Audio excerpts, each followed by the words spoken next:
Punuan na naman sa carousel, siksikan na parang sardinas sa shell. Kung gusto mong makaupo, good luck na lang. Dito sa biyahe, lahat ay sabay-sabay.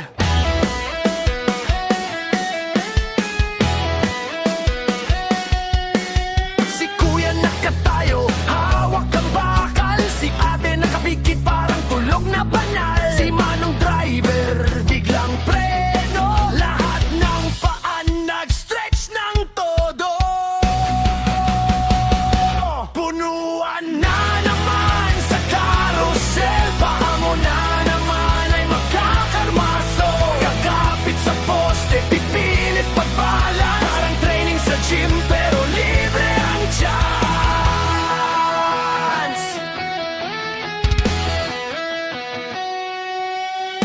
May estudyante, dala ang projects. Nadurog sa siksikan parang Lego sets. Si tita nagdala ng pansit sa bayong. Nadurog sa paa, naging pansit kanton. Punuan na naman sa carousel. Paa mo na naman ay magkakarmaslo. Kahit traffic pa, kahit siksikan, sa biyahe ng Pinoy lahat nagiging champion. May amoy ng pawis, may amoy ng diesel, pero ang hita mo parang nag-leg press level. Kahit hindi ka nag-enroll sa fitness class, sa carousel ka lang, muscles mo ay lalabas. Si lolo nakatayo, hawak ang payong, parang espada pang defense sa ulong. Si bata umiiyak, gusto nang bumaba, pero sabi ng nanay, anak, tiisin mo muna.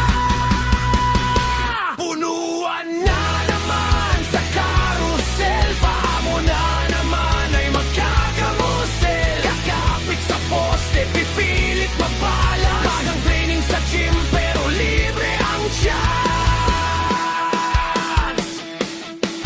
Left foot, right foot, sabay ang galaw. Parang Zumba class pero walang bayad. Wow! Push, pull, stretch, lahat na exercise. Sa carousel na ito, muscles ang prize. Si Manong nagbukas ng radyo, tunog disco, sabay indak ang tao. Pero kahit may tugtog, lahat ay seryoso. Kasi ang paa nila parang nag-crossfit bro.